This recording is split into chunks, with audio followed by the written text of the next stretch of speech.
I'm Jordan. And I'm Tyler. And this is the Inside Music City podcast.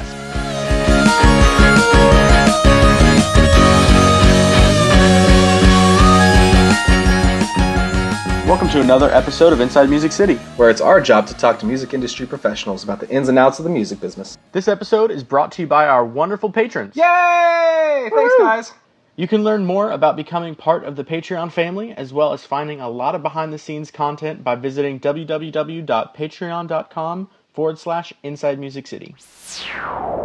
Today's episode is with one of the great young entrepreneurs of Nashville and my friend, Mr. Garrison Snell. He is a Belmont graduate and the founder and CEO of Gyrosity Projects and Crosshair Music, and he is quickly becoming one of Nashville's leaders in digital marketing.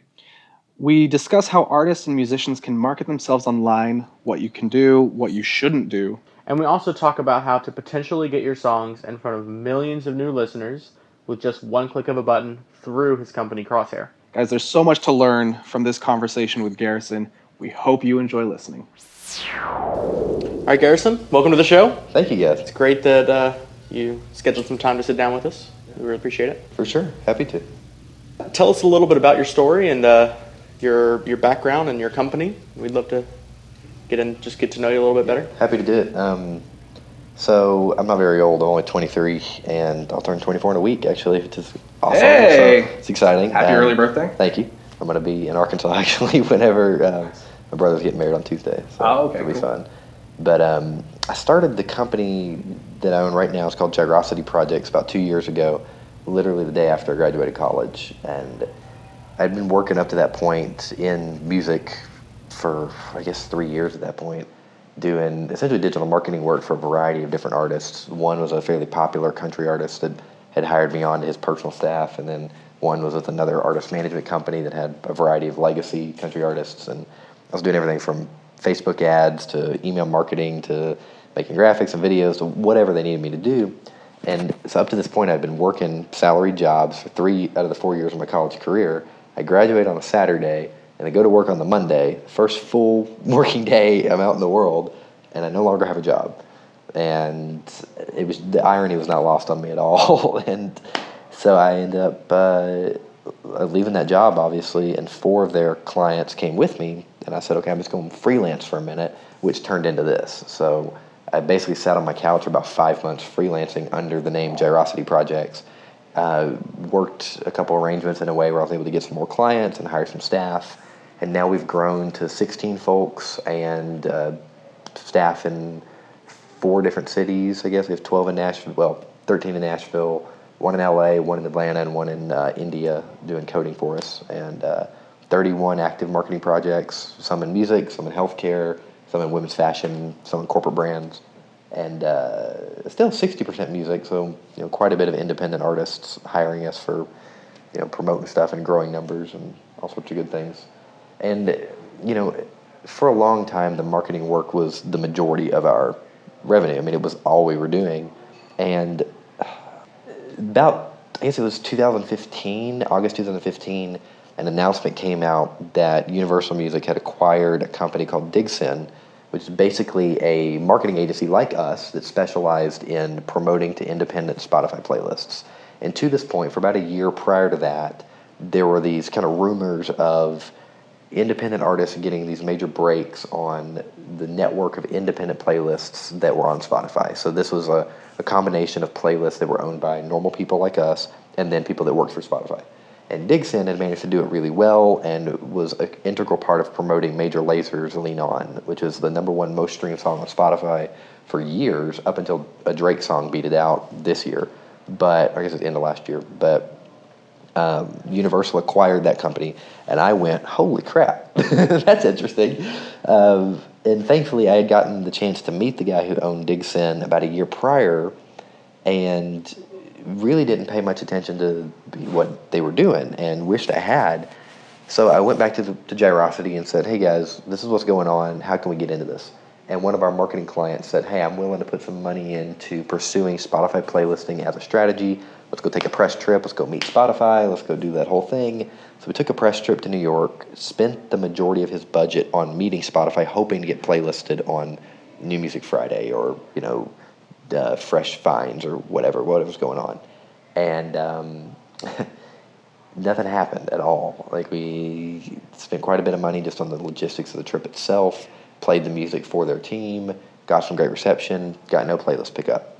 And the artist and I kind of sat down and said, so what can we do from here? And we had the option to go hire Garrison or hire another company to basically do the same thing. And they would be promoting specifically to independent playlists, so not Spotify-owned playlists. And the goal behind that was if you get added to enough of them, Spotify will put you on theirs. So we looked at those prices, and they were out of our price range. So I said, why don't we just try it ourselves, see if we can build a piece of software that'll help us do it. And so that's how Crosshair Music came about, which you guys know about, but it now accounts for 25% of our revenue, 75% is still marketing work. The other 25% is us, basically people using our web app to send songs to independent Spotify playlisters and a myriad of other digital influencers, so YouTube channel owners or Instagram accounts or even music supervisors. Like, I think I've told you this, but the guy who supervises for Silicon Valley, the HBO show, he's on our platform, so which is cool. freaking cool. Yeah. And he's licensed 3 songs off the platform and is, it's just freaking cool. But those are all influencers that are important to spreading independent music, and they're accessible by independent artists. The problem is they're so disparate and they're all over the place, and it's hard to find contact info and it's hard to string them all together.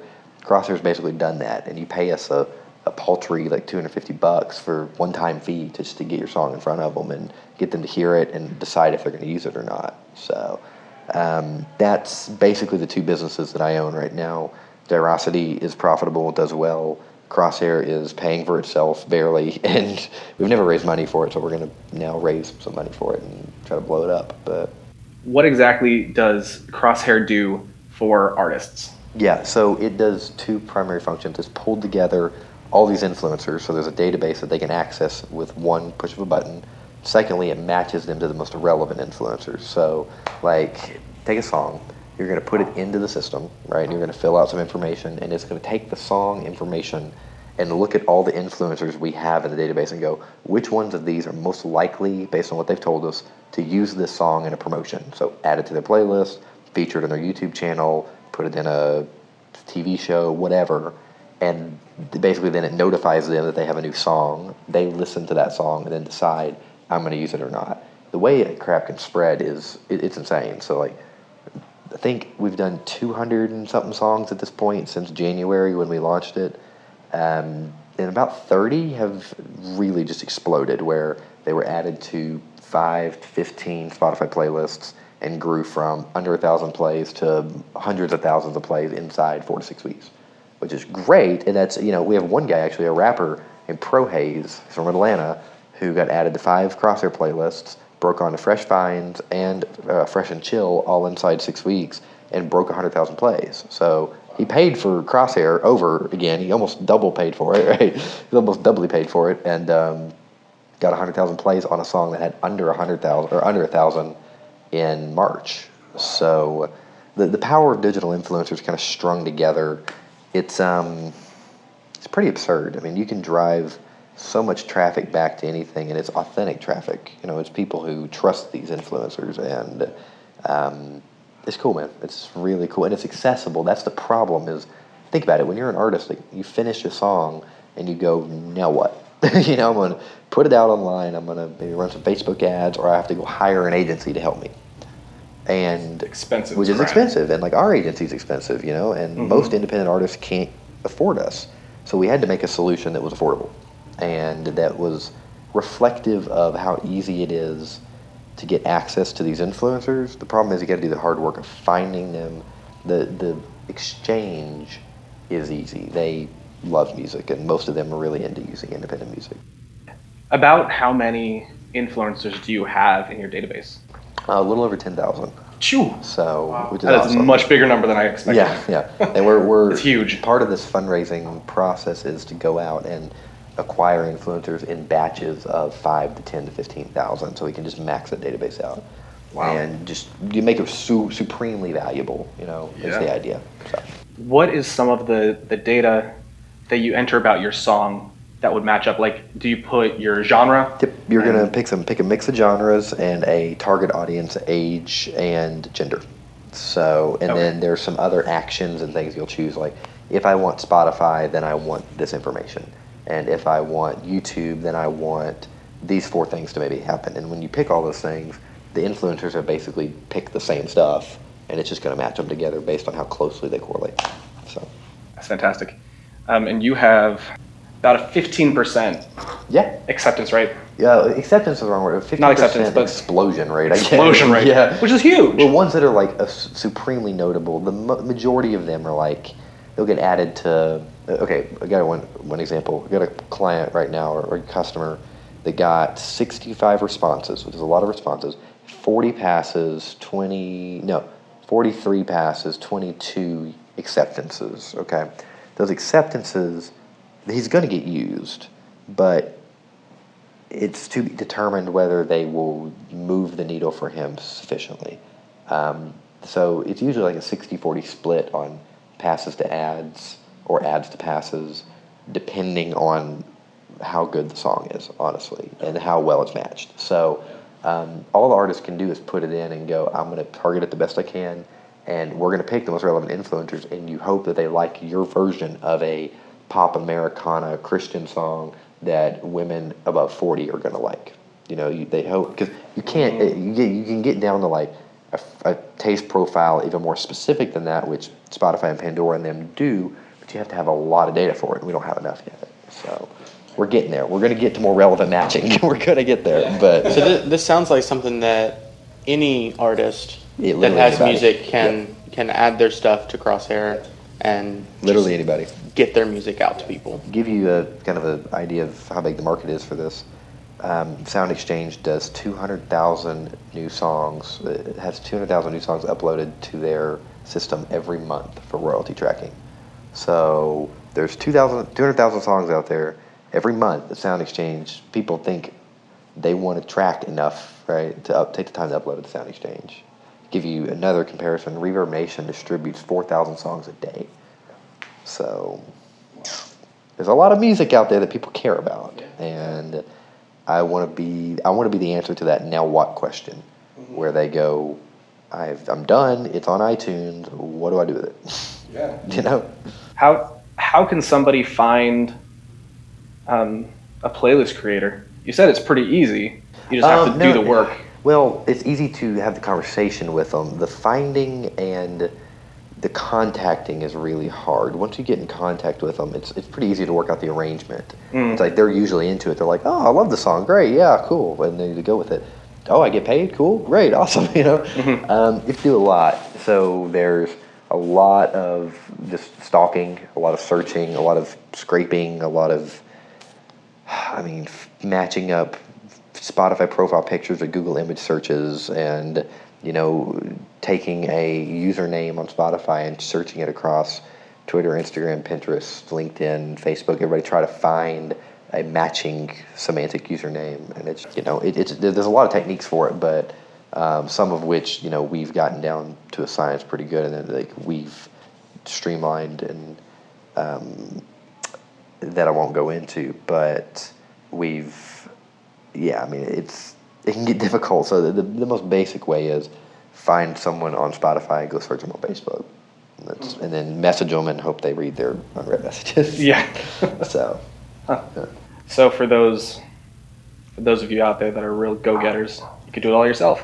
Or you could pay Garrison and his team, who have already acquired over 10,000 of these contacts. We also got to for understand, you. I've been working on this since October of 2015. So, we've been acquiring for almost 2 years, a year and a half, I guess. And it's like...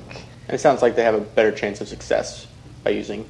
Yeah, well, just think about it. It's an inverse relationship between time and money, right? It's like if you have a little bit of money, you save time, and if you have a lot of time, you save money. But we sit here, and half of our days for my team on Crosshair are spent sourcing influencers. And my marketing agency / the income of Crosshair pays for them to do that. So if you start, you may have a lot of time, but you're going to have to at some point pay your rent and whatever else. I pay these guys to run every day and source influencers. I'm probably going to outpace you, And we do have a bit of a head start, obviously, but it's it's just most people look at it and go, that's a fair price for the amount of time it's going to save me. How can artists find you? And then how can playlist creators or influencers find you? Yeah, good question. So crosshairmusic.com. When you hit that page, there's 2 buttons, artist and influencers. So if you're an artist, click artist. If you're an influencer, click influencer. And that's pretty much it. Influencers have to meet certain requirements, a certain number of followers on each platform. Artists, if you want to pay it, you're good to go. So make an account and buy a credit and go for it. What's the requirement for the influencers? I'm trying off the top of my head. I know Spotify has 500 followers. Instagram's 2,500.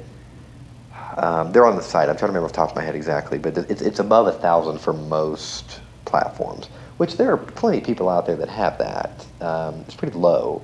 And, the problem is a lot of these influencers, I think the biggest we have has 2.2 million subscribers maybe, but a lot of the influencers that are in the millions of followers have agencies and are getting solicited so much, and there's literally no way that the amount that we pay them and the time it spends to go through Crosshair is going to make a difference to them. So the majority of our influencers are what's called micro-influencers, which means they have anywhere from 1,000 to 100,000, a little more followers, and they're really powerful and really authentic. It's like you can piece them together, and we've done plenty of micro-influencer campaigns with Gyrosity where we pieced together 30 or 40 of them, and they just rocked. And you saw a lot of great engagement. So. Now, even though the 1,000 follower requirement may feel kind of small, when using, let's assume that everyone has at least 1,000 followers in your database. You have 10,000 people in your database. That means 10 million followers, 10 million potential followers in your database, which is a ton of people. I think we actually have 42 million last time we counted, which is awesome. So, and we count pretty regularly, but the last time we looked, it's been a month or so ago now, we were at 42 million total followers of all of our channels. So it's a lot. It's a lot of folks. So yeah, for only, I think the price was $250 on your website. Yeah, one-time fee. One-time fee of $250 to potentially get in front of millions of listeners. Yeah, and like I say, if your song's good. Yeah, well, and if your song. So the way, let me be fair, the way the system works is it's going to syndicate your song to up to 100 influencers first, and we're trying to get you 50 responses. Okay, so if you get syndicated to 100 influencers and 25 respond, then the system's going to go out and pull in some more, and it's going to be the 100 that are the most relevant to the info you put in there. So honestly classify your song, be honest about it, and the influencers are going to get pulled and they're going to respond, and when you get to 50 it's going to stop. So we're going to try to get you, actually we have a few that go over 50, like we had one that went to 65 and stuff, so it's obviously not a hard and fast rule, but the goal is that for our margin purposes that we don't go over 100 responses. So because 100 responses into what we pay out starts to cut into our margin a little bit. So yeah, so 100, if we can get you 100 responses for $250, we're really happy. 50 is like the threshold, the minimum, so makes sense? Yeah. Okay. That's nice. Cool. So obviously you work a lot with these different companies and stuff, and with marketing especially. How can specific artists and musicians better market themselves online? Yeah, there's a lot in that. And I would completely honestly, the common denominator between, and it's getting better now, but the common denominator between literally every artist I've worked with is they always come at it from how do I market my music instead of how do I market myself, me, and they always think the music is the value. They always look at it, and it sucks to hear, but like they go, yeah, I've got this great song, it was written by a couple great writers, like it's really compelling, this is the story, great. Look how beautifully it was produced, look how well it was recorded. And songs, the audio file individually is a commodity. So basic, just economics, commodities hold very little value. And you have to brand build. So like people come to us and say, sell this song because I put money into it.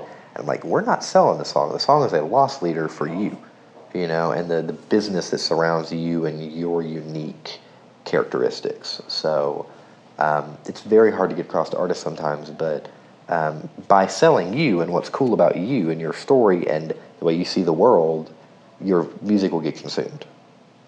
It's just often people approach it from the other end. And one of the hardest things we deal with is getting folks in this room when we sit in here and do strategy sessions to get out of their heads and like forget that they're a musician for a second. Remember that they're like a normal dude from Arkansas who believes this about the world and has had these experiences, and there are people like him or her out there who will resonate with that story and will be interested in what you do because of it.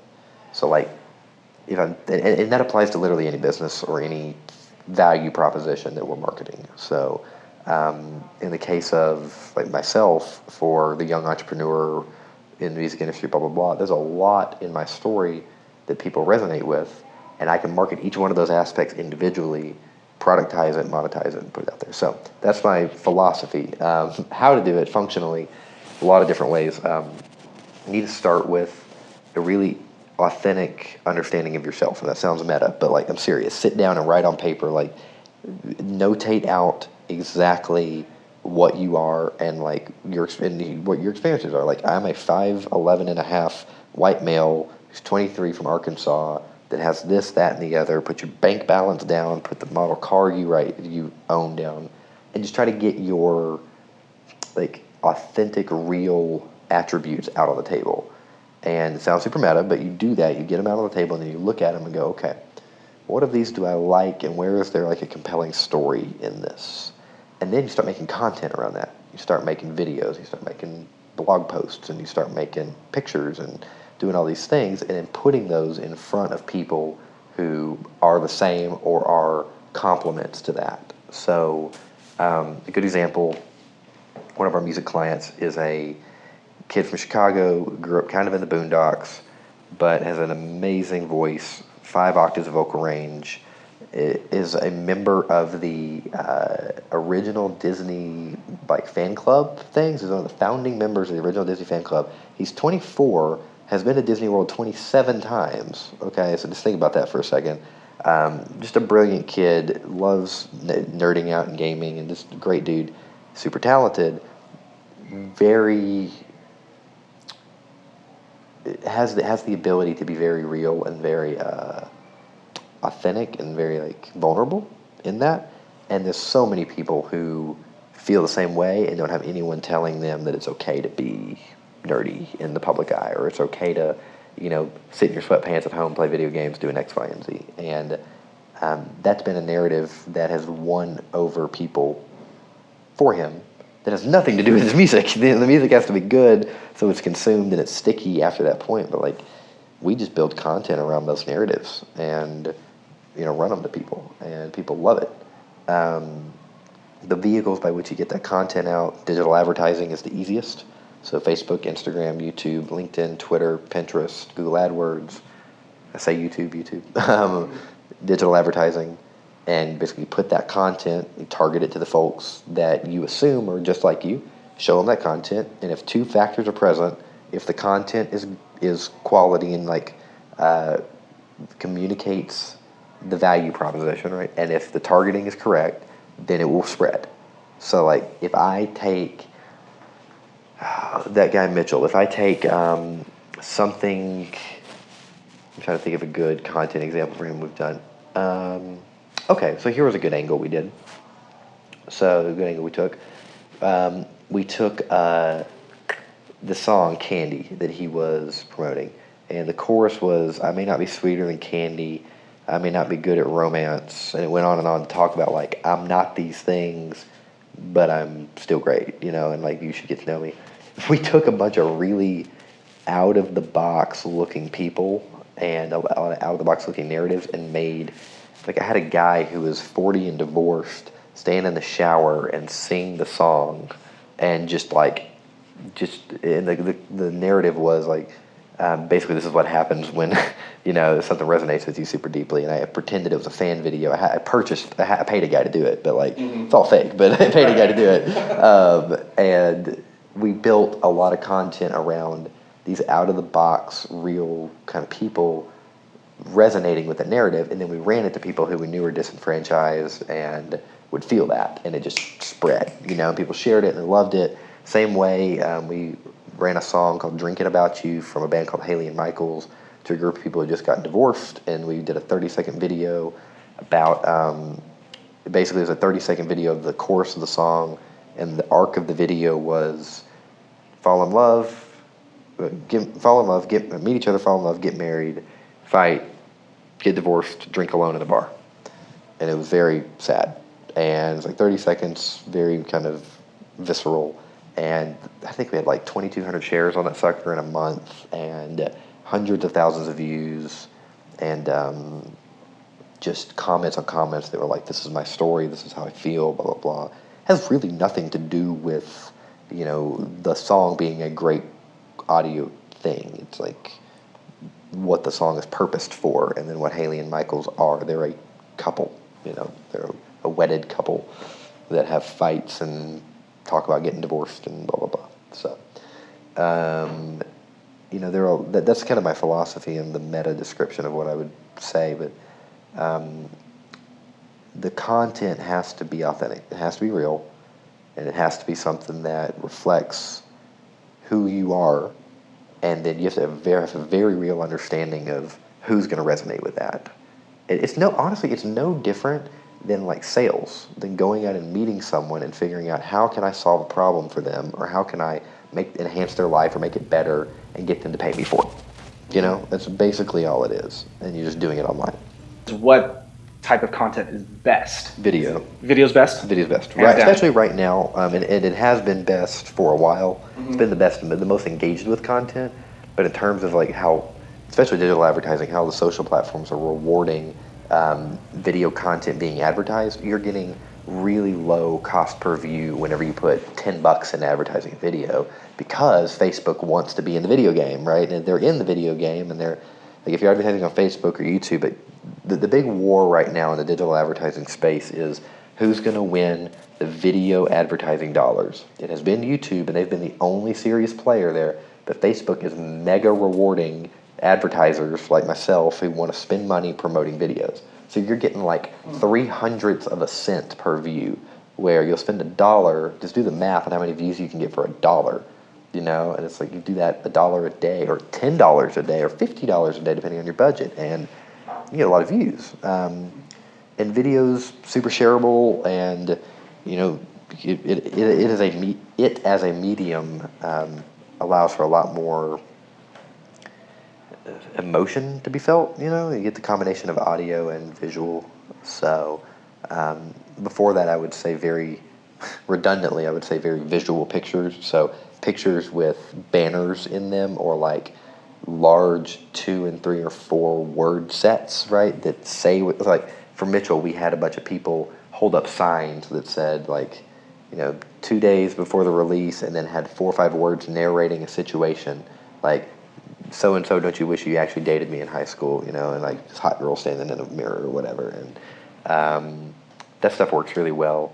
And candid pictures work well, so if it's not put on, say authenticity sells. So yeah, definitely video though. I mean, we default to making video for every one of our clients, at least one 30-second video a month. So okay, how often should people post content in general? So posting as often as you can, in my opinion. This is kind of a paradox I think people are trying to figure out right now. So, I'm sorry, I'm super philosophical about this, but there's some macro forces at play right now. Okay, technology. I can't remember the name of the law. I'll have to find it for you. It basically states that every year, every 2 years, the amount of computing capacity in a microchip doubles. Okay, so it's exponential, right? It started out slow. We're reaching this inflection point where it's going to just explode. So technology makes it very easy now. I mean, it makes it very easy to make music, right? You can do it at your house.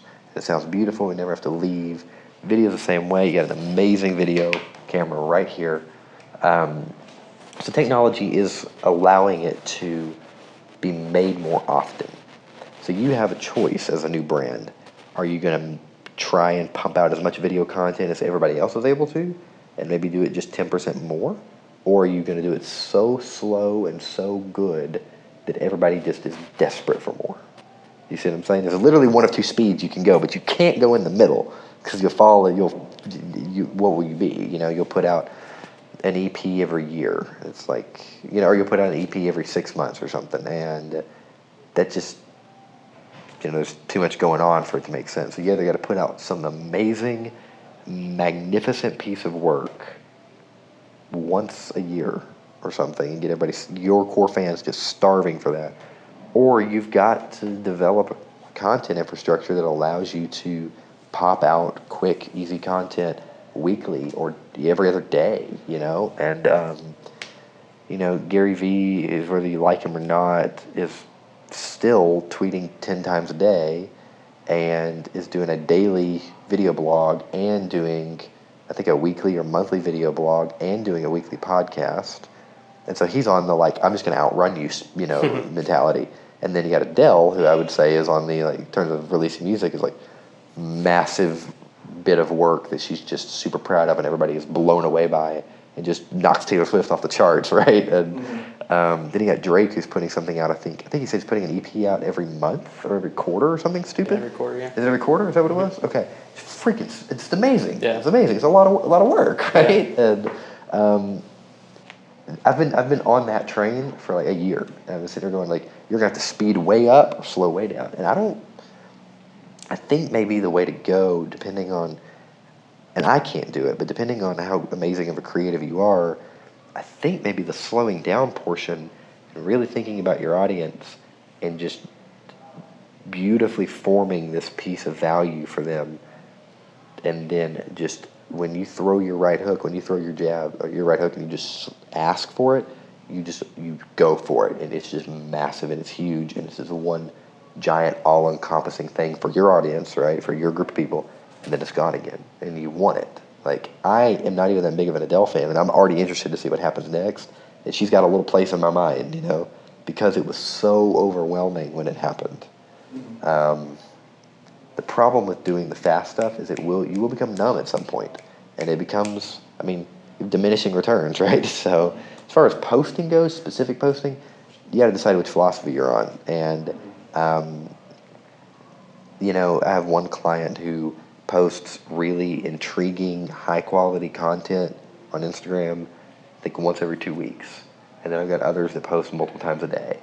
And this first client's Instagram is just beautiful, and it's pretty well engaged with. The other one is not so beautiful, and is pretty well engaged with as well. So, yeah, I've noticed the same type of thing. At least when you were speaking about either daily or every once in a while type of thing. That reminded me of YouTubers that I watch. Yeah. The YouTubers that I watch will either do a daily vlog or a daily video that they put out, or I'll watch people that only put out an amazing video once every month. Yeah. And they have millions of subscribers, and they bring in a lot of revenue, a lot of money, a lot of views, and so do the daily people. But I've noticed that as well. Yeah, I think it's a business question. I think it's what are your strengths question. What can you do? What does your infrastructure allow you to do? And for me, I haven't figured that out because I'm getting to a point where I want to be a content creator and a brand in and of myself, and I haven't figured out what my persuasion is. I almost feel like it's maybe the second one where I slow it down and put out one brilliant podcast every month, and it's just chock full of knowledge or whatever, instead of committing to I don't know, I haven't figured it out, but you can see the difference between different personalities and brands in a variety of different industries and persuasions and the tempo at which they're putting stuff out. Mm-hmm. So I guess the answer is I don't know. Yeah. It really depends on your persuasion, but I will say this, that from a competitiveness standpoint, if you're brand new and you want to acquire fans, you want to acquire customers, you got to go hard and you got to go fast and you got to go relevant and you got to be mean about it. You got to be completely unashamed that you are taking fans and taking attention from someone else. And that requires ammunition, that requires content, and I think that requires persistence. So, I don't know. I know this to be true. Mitchell one of our clients has created a lot of content, was really on it for about 8 months, and then decided to go dark, and he still has people inquiring where he went. So he went hard and fast for about 8 months and then completely changed gears and still has people inquiring where he is. So anyways, I'll shut up now. No, it's good. It's great. Because I'm going to use almost all of this for the podcast. Good, I hope so. For this, yeah.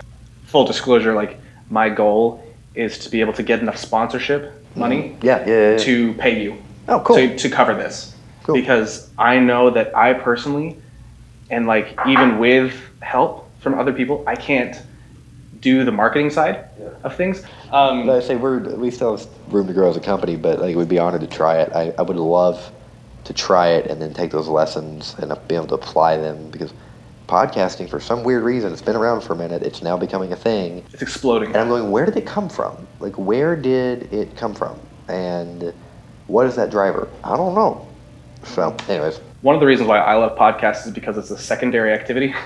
Like, you can listen to a podcast while you're driving, while you're cooking, anything really, while you're exercising, and you could just constantly learn. And I'm someone that loves to learn, which is another reason why I'm doing this podcast, is because I want to meet people that know what I don't know and learn from them. And so I know I myself will go back and be listening to these podcast episodes to be like, okay, I need just a quick reminder of what Garrison said about marketing.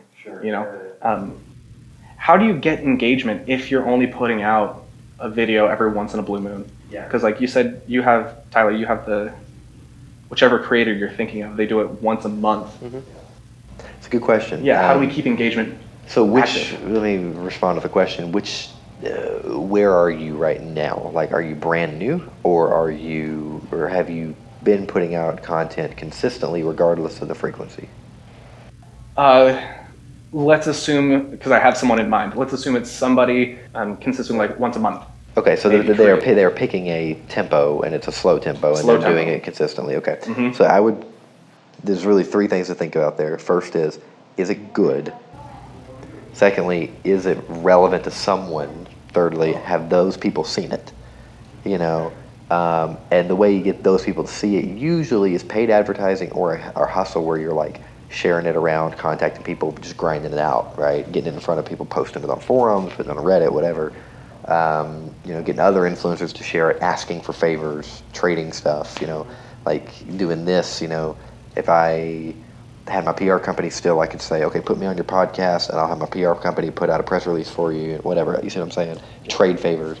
But the first time you do it, I always want to give it a bit of a spark, and throw some ad money behind it, or line up some influencers, or line up a group of folks that are going to share it for me once I put it out. So when you guys launch, hopefully it's not just you two posting on Facebook. Hopefully that all the people who are involved will post about it, and then maybe you can ask them a frequency, a number of times to post, and you just line up resources that go beyond money, So I would say the cool thing about putting it out monthly is that you have 30 days to line up all of the resources that you're going to need to get in front of those people. And if it doesn't spread, the question is it good and relevant? Was it well made, and was it actually for who you thought it was for? Do you see what I'm saying? Yeah. So there's a lot of understanding your target market and empathizing with that group of folks that you want to help so badly or you want to talk to. So Inside Music City as a title makes me think that it's for people who don't know what go on here, and if that's the target market, I can see that selling, but my podcast, the one I'm trying to do is building a business after college, and it's for people, young professionals / people about to graduate college. They go, I have no idea what I'm going to do, and I'm going, and then they look at young entrepreneurs or young folks and they get pissed off or feel inadequate or whatever. Look, it's not that sexy, actually. It's actually really hard, and to bring in folks who have managed to build something after college that they can call their own, even if it's small and unknown, or something that pays the bills. So what is some bad advice that you have heard people give that you wish that you could correct, or that you wish that you could be like, oh no, hold on, you should not listen to that? Oh, a great question. Crap. No, I kind of just threw that one out. That's good. That wasn't on the list. That's good. Let me think for a second, because I'm trying to think if I want to make it music or life specific or what it is. Either, both. Okay. All right, so here's a good one for you. This is bad advice / bad thoughts. Okay, just bad, like, don't let this get into your psyche. That's the way we've always done it. You know, so I've got folks that are experienced account managers here that come from music marketing agencies, and my agency is built specifically to do different things than those agencies do so that we can have options beyond music. And I got a lot of pushback, not a lot of pushback, some pushback from folks saying, well, that's not how it's done. Like, well, I have very valid third-party objective evidence that says that can be how it's done. First off, why is it even a question? Like, there is no wrong answer until it doesn't work, you know? So if I've seen it work and you've seen something else work, try it. Don't discount it because it's different. And too many folks, when they find something that works for them, cannot remember what it was like when they didn't have something that worked for them. So, like, I'm fighting that right now. I have two businesses that are working, and I have found a stride in certain things. But I'm trying really hard to remember what it was like 2 years ago when I didn't have something that was working, and make sure I stay rooted in that, like, place of critical thinking, because I don't want to get fat, and I don't want to get lazy, and I don't want to get assumptive. And when you've been successful in something, you tend to find a bit of identity in it, and you find meaning in it, and then if it goes away, you lose yourself. And it's been really hard for me recently. I'm going, oh, I'm good at business, but I'm like, I'm actually not. There's better things out there. I can do better. You know, I'm got to get better at stuff. And just because this is how I built Gyrosity does not mean that's how I'm going to build my next business.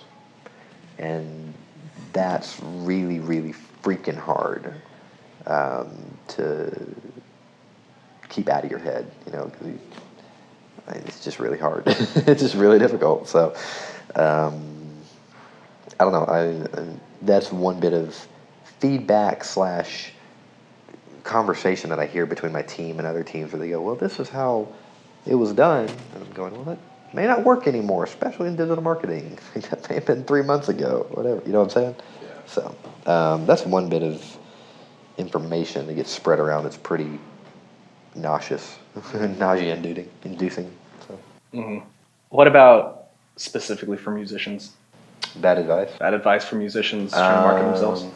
I think the music industry is going to hate me for this, and they are right, in my opinion, my humble, young, naive opinion, they are right part of the time, but they're not right all the time about this. They always say, well, it's in the song.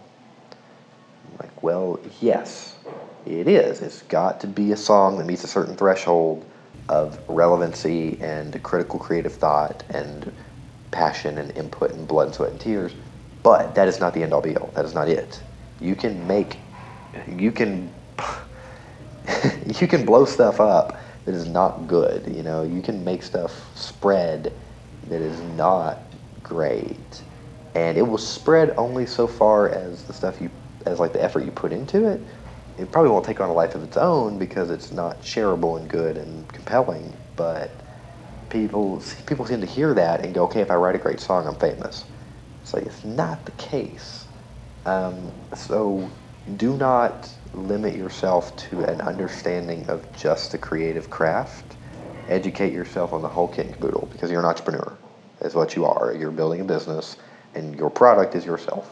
You are no different than a Gary Vee or someone who's building their own personal brand via their own personal content. Like, get in there, build your personality. You're honestly no different than like a sports star or a motivational personality or anything else that creates content that comes out of them and compels someone. See, music does the same thing, and they seem to just focus on the song and not focus on all the stuff around it. It goes back to creating what you said towards the beginning of don't necessarily market the song, market yourself, market your story, and the song will just kind of help you with it. Yeah, and the song is a reason to start talking. You know, it's like you have a song out, it's a reason to start talking and like give someone a call to action after that point. But like, if you have something to contribute that's not a song, if you have a great hat design or like a great bit of blog content or like a great interview that you did or something, that's also a reason to talk, because it's all you. You know, people are buying into you. and they're buying into the way the song makes them feel too. So it's just absurd to me how little musicians seem to know about the thing that drives the consumption of their product. It's just amazing. I'm like, it's out there to learn. I'm an idiot, and it didn't take me long to figure out. Like, I'm a dummy, and so anyways. I have so many friends in town. There's probably people like this everywhere throughout the world where they feel like as soon as they write a good song or a good couple songs, then, like you said, they're going to be famous. It's like, no, every single person that we've interviewed so far and everyone that I've talked to outside of the podcast, it's about so much more than just writing good songs. It's about connecting with people on a personal level, not just saying, here's my product, here's my product, here's my product. Yep. Eat it. And like I said, I think people are starting to figure that out. Like, I've met a couple producers recently and hip-hop artists that are doing, like, some really cool entrepreneurship, startup, lead generation stuff that I was doing, like, 3 years ago. And that I was doing for, like, apps 3 years ago, or software products, or, like, e-commerce stores 3 years ago. And that's really cool to see them grabbing that and going, oh, maybe if I, like, do some thought leadership first. Or, like, there's a guy named Mark Eckert that's doing a great email campaign or email blast campaign every couple of weeks about his production work and his philosophy on producing and stuff. And he found me on, I put out a video called How to Employ Millennials, and or How to Successfully Employ Millennials. He found me through that video, and we've become decent buds and Facebook friends and whatever else. And he's just doing a really good job leading with thought content and following it with music. So we're going to do some lightning round questions. We just quick responses and then move on to the next question. I have about 3 or 4, some good ones that I'm gonna try to give don't really think a little they bit. don't really relate to what you do, Sure. but they can be fun for our listeners. So on a scale of 1 to 10, how weird are you? Oh, dude, you don't even know. So that 10? Or Yeah, dude. Yeah. So, like, one of the weird things I do, I'll play songs in the office on loop, just on repeat, and my team is like, "Stop! I'm gonna kill you!" And my account manager the other day, she looked at me and goes, "Dude, you're weird." I'm like, yeah, I am. Sorry. It's just part of it. So I'd put me pretty high up there, but my girlfriend would tell you the same thing. So. All right. What is your plan in the event of a zombie apocalypse? My girlfriend wants a samurai sword. She told me that. She's like, I'm getting a samurai sword. That's what I'm doing. I'm probably going back to Arkansas, and I'm finding a hole somewhere in the middle of the woods. And my brother Garrison is a Marine, and is a data network specialist in the Marines. So he's already got a little bit of a bug out bag going on and stuff. And I'm like, I'm coming with you. So I'm probably going to be hiking it back to Arkansas and meeting up with him. So seeing if Megan can keep up. Roughing it out in the woods with your girlfriend? Yeah. I mean, it's, I'm an Eagle Scout, whatever. Yeah, that's fine. So what is something that you were just not very good at doing? Drums. That's why I came here originally. I mean, you get to see me in it, but like, did I tell you about this? Dude, this is so funny. I came here originally to play drums. Went to Belmont, and 2 weeks into Belmont was like found I was not very good at it. There's a lot better drummers running around.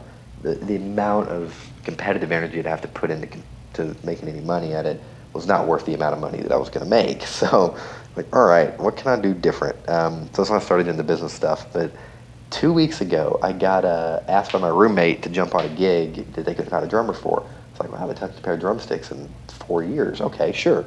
So went to rehearsal, didn't do too bad. Asked my roommate, was like, how'd it go? And he said, it's pretty good. It's better than I expected. I was like, okay, cool. Got a text the next morning saying they were letting me go. Right. So first gig in Nashville, got fired off of it in less than 12 hours. There you go. Before you even played, yeah. It's like, that is not my calling. So, yeah, that would be one of them. There's plenty, though. There's plenty. I'm a horrible copywriter. For being a marketer, writing copy is one of the hardest things I do. And then I'm a horrible video editor and any sort of graphic designer. Like, I'm not a creative. I'm a strategist, honestly. Yeah. So, okay. All right. And what is something that you know for a fact is true, but most people do not agree with you? Jesus exists. That would be the biggest one. Yeah. Okay. I mean, I'm trying to think of other stuff. I mean, that would be the most unpopular one. And it's just, my personal belief on it, but like I've experienced it, so Yeah. it's weird and probably different, but I mean, that's where I'm at with it. If you were going to give a TED Talk tomorrow on something that you're not known for, so not marketing, not drums, not Spotify playlist, what would your topic be? Oh goodness, that's a good question. Um, Honestly, does it have to be funny or can it be kind of heavy? It could anything. It's a It TED can Talk. be anything. Okay. Yeah. How to deal with a parent dying young. So Ooh. my mom died when I was 16, and that's been that's actually been a pretty common theme throughout my staff too. I've got people on staff who've had their mom or dad die when they were 20 or younger, like when they were still fairly young, and it's a funky thing to deal with, man. So I would give a TED talk on dealing with trauma in a way that creates optimism, So like I'm fairly optimistic, and I've dealt with a lot of junk, and from like probably first grade up until 18, and mom passing away being one of the biggest. But yeah, I mean, dealing with that would be. I think too many people get lost in this loop of like, why did it happen? How do I deal with it? And then it embitters them. And there's another option, and that choosing that option when I was 16 is definitely one of the biggest things that led to right now. So, it led to my view on life right now. So, What was it? there's a lot, man. I mean, the biggest one was, people will say you delude yourself in your faith. I don't. I mean, I pursued a lot of academic rigor about my faith, and it's a great book called The Case for Christ that I've owned it since 8th grade, and like that helped a lot. But also like realizing that almost daily now I see stuff popping out of me that is not of my dad and not of my grandparents, but is of her, and I'm going, that's so cool that someone. She was 36, I think, when she passed away, and like someone that young could leave, and like I was feel fairly young too, leave such an impression on someone that almost 7-8 years later. Well, no, what am I 23? Yeah, 7 years later, is still seeing like the good stuff of her shared with other people, even though they may not know it. I can see it, and it's super cool. And just realizing that. I think one of the main reasons we're all scared of death is because it's for us, like it's what they mean to us instead of like why they were here to begin with. And if mom's whole purpose being here was so that I could receive all of that benefit from her and then put it out into the world through the rest of my life, like she served her purpose, and the only reason I would be upset and sad is because I want her. Like she had cancer. She didn't want to be here anymore. She would either prefer it be done or be gone, and I would not want her here in that state. Let's put it that way. Does that make sense? Yeah. So, there's a whole bunch in that I can get into, but that's a couple of the points I would make, I think. So I would definitely listen to that. That'd be cool. Tee it up. Right. Yeah. So obviously you came to Nashville to pursue performing music. That didn't work out. So now you're more in the background of the music industry, helping out other musicians succeed. Has there ever been a point, at least in this current aspect of your life, that you've wanted to stop doing it? Oh, yeah. With Gyrosity and Crosshair. Oh, yeah. And if so, how do you get over that? Yeah, that's a really good question. It's actually it's funny, I'm glad you asked that. It's one of my favorite, like, panel questions, or panel topics. But, I mean, yeah, I can think of 2 instances, maybe even 3, where in the past 2 years where I've actively tried to quit. One, the first time I tried to quit, I went and got another job, got the job offer, and then turned it down. It was like, I'm going to keep doing this. But the thing is, if I really dissect it, the reason I wanted to quit was because I was feeling less than, okay? Like, I was feeling like I wasn't good enough because of the outside forces acting upon me, okay? So, good example, if I had that great meeting on Monday I was telling you guys about, and nothing comes of it, I'll feel like I am lesser than or not good at my job or not worthy or whatever these things are. And it will impact my self-perception and all these things. And that means that my identity is rooted in my performance, okay? That it's rooted in how good the day goes. And if the day goes just poorly enough, I'll want to fold it up and quit, right? If you reframe it and you put your identity in other places, or your identity is not in your performance, not in your work, but just in your comfort with who you are as an individual and how you are made, you don't feel quite as bad on the bad days, you know? And so what I did during those hard times, I just reminded myself that, like, look, it's going to change, it's going to be weird, it's going to be different. Like, this does not define me. I am still Garrison. This is my background, this is my raising, this is my family, this is all my, like, jacked up stuff, and regardless, I'm getting the really amazing opportunity to do X right now.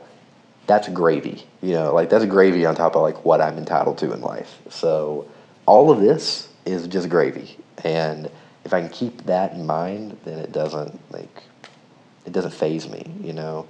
The only other time I would want to quit is if I was bored, and one of my primary reasons for doing Gyrosity the way I'm doing it is so I don't get bored. It's literally so, like, I'm constantly creating new stuff or logging new ideas or trying new things here so I don't get bored. So on the bad days, it's just like, yeah, I'm still Garrison, and I'm still a dumbass. So, you know, I'm still Garrison, and I'm still going to just be him, even if I'm not doing this tomorrow. So I'm not going to escape that regardless. There's going to be bad days and everything. So does that make sense? Mm-hmm. Totally. Okay. What's something that you're trying to improve in your life? So something I'm always trying to improve, two things. Actually, they're the same thing. It's personal management. Okay, so actually, you know what, we'll go two things. Personal management and then my sense of expectation. So I consider myself a pretty good manager of myself. I have a good routine, but I'm lazy like everybody else. So, you know, I'll forego going to the gym, I'll forego doing work here, and I'm the freaking boss. I'm supposed to be setting the example, you know, and I'll forego doing stuff here that I would expect my employees to do on time. That's been really hard, and I'm trying to get better at it and take care of my life and balance it so that I can have the mental energy when I come to work to crank it out and perform the way I would expect them to perform, right? Secondly, my sense of expectation is like, I have such high expectations for my girlfriend, for myself, for work and everything, and I'm trying just to live in life as it is and just look around and go, you know what? It's a nice day, and tomorrow may be a crappy day, and you know what? Megan's feet stink and whatever else. Like, it is just life, and simply because it isn't perfect doesn't mean it's bad. And if I can get my head around that and, like, I'm still an idealist, you know, and live in, like, the fact that it's not ideal and that's okay, I will be much happier. So I will be incrementally more happy because of my acceptance of just how it is. So those are two things. Does that make sense? I know it's all, like, very meta kind of philosophical it's good, stuff, like but okay, cool. That's good. You good? Yeah. Well, Garrison, it's been awesome. Thank you so much for taking the time with us. You're welcome. Hey, just a few more things before you take off. First of all, you can find links to everything we discussed in the show notes. This episode was brought to you by our wonderful patrons. If you want to learn more about becoming part of the Patreon family and how you can unlock behind-the-scenes content, you can find us at patreon.com/Inside Music City. If you enjoyed this episode, you can go to our Facebook page and let us know. You can comment on posts, pictures, videos, anything really. We love talking to you. Our Facebook is Inside Music City, and be sure to give us a like. And finally, please, please, please forward this episode to someone you feel like would enjoy listening to or learning from our conversation today. And again, thank you so much everyone for listening. You're awesome.